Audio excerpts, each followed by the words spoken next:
And on the 8th day, God made a farmer. Thank you, Master of Ceremonies, honorable judges, fellow competitors, and guests. What does the next generation of agriculture bring to the table? Well, who is the next generation is what we have to ask ourselves. These young men and women that are sitting in the room with us today are the future of cattle, grain, whatever you want to consider agriculture. These people are the ones that love the industry. They see it as a lifestyle, a livelihood. They don't see it as a 9-to-5 job. They don't see it as a house or a chunk of land. They see it as the future of the world. What do these men and women bring to the table, however? Well, that's a lot more. They bring a sense of pride. They love what they do. They love following in their parents' footsteps.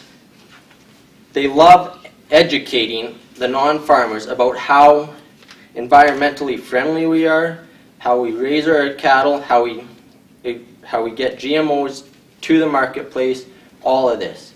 But it's a lot more complicated than that. It takes hard work, dedication, perseverance.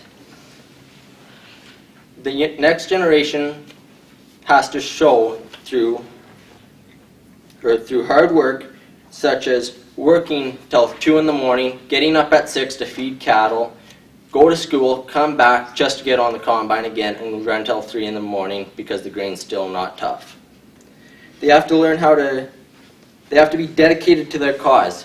They have to learn that adaptability and flexibility comes from wanting to push that extra hour and snap a belt and be in the field an extra 4. They have to learn that just because the hopper bottom is full, you have to use a flat bottom, and that means hard work shoveling it out. They need to educate people that the beef market isn't just put the cattle in the pasture, load them up, take them to auction. It's walking out every 3 or 4 hours in the middle of winter when it's 40 below and helping a heifer calve out by pulling it, staying up at all hours, holding a newborn, trying to keep it warm just to watch it die and say maybe next year.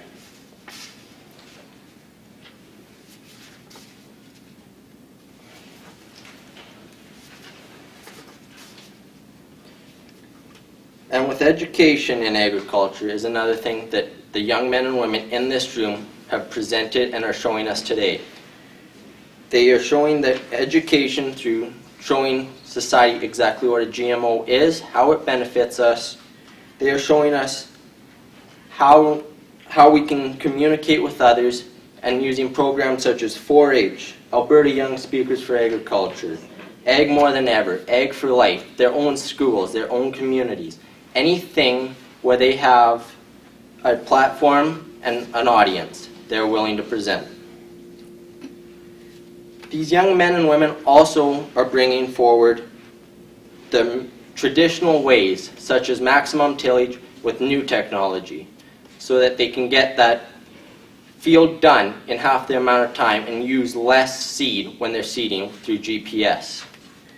They're able to go away from cultivating and disking every year so they can save soil moisture and nutrients. And they are able to prevent the wind and water from taking all their soil. They're able to make the farm better through new equipment and help their parents and grandparents run it through technology. This might include a bigger air tank for your air drill, a super bee instead of a tandem, a hydraulic squeeze over roping the calf off the horse and pulling it down. And also, the most important thing, we give our parents another line of credit. The growth and expansion that we also present is something such as more land. We all know the price of land has gotten really high. So we have to present other alternatives opposed from buying. We're able to rent more land. We give our parents the drive to grow that farm from 5,000 acres to 10,000 acres because we want to be part of it. We show our parents that with bigger and better equipment, we can be more efficient, we can get more done, and we can save $1 at the same time. We also present that we have a lifestyle to keep up. We have the generations from 200 years ago that came to this country and made us what we are. Without them, without agriculture, what would we be? We also have to be able to educate our school, our workplace, and our community. And I say leading by example does all that. We have to use initiative. Farm kids know what it takes to get the job done. They push hard. They have to be true leaders. And then when doing that, they'll show what agriculture can do for you and what agriculture can do for society. They bring critical thinking skills with them that they can present and show the farm is not just a bunch of old rednecks and horses. They show that under pressure, anyone can do anything. And farming is a great way to present that. They use common sense thinking. Such as maybe instead of taking that one pass through the slough with a full tank, you wait a few rounds. Or replacing worn belts before the season starts. They also present respect, which is one of the most important things we can do for society. We gotta show people that the farm teaches us how to respect others, no matter if it's teachers, employers, co-workers, or even somebody walking down the street. Respect is paramount, and with doing that, we will be able to teach them how agriculture benefits them. With their opinions, we have to respect their opinions. We use different opinions on no matter what you're in. Whether it's John Deere versus Case, Liberty versus DuPont, Angus versus Simmental, though we all know it's Angus. We have to also show that we respect everybody's property so that they won't think we're just a bunch of people that don't know what we're talking about and don't care. We have to respect their property through their environment, through animals, through fences. We can't just put our cattle down the road with a couple quads behind them and let them bash through people's fences to educate people. That's not leading by example.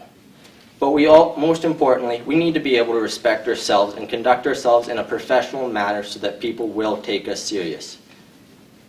We need to be proud to be farmers. We need to be proud to be producers. We need to be proud of who we are and what we represent. To wrap up, the people that love this industry, love the lifestyle, and stand up in front of you guys today and show what their opinions are based on what they know from personal experience as well as research is one of the most critical things the next generation can bring to their table. We also have to be able to bring stuff to the farm. We can't just bring it to society. We have to be able to make ourselves more efficient and more environmentally friendly through maybe using GPS so you don't overlap your spray and use more pesticide, through bin monitoring so we don't have to dump a full heated bin of canola in the slough.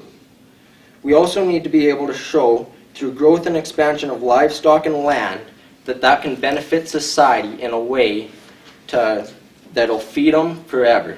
Because like one of my other competitors said already today, you might need a lawyer once in your life, a police officer once in your life, even a preacher once in your life. But 3 times a day, 7 days a week, 365 days a year, you need a farmer.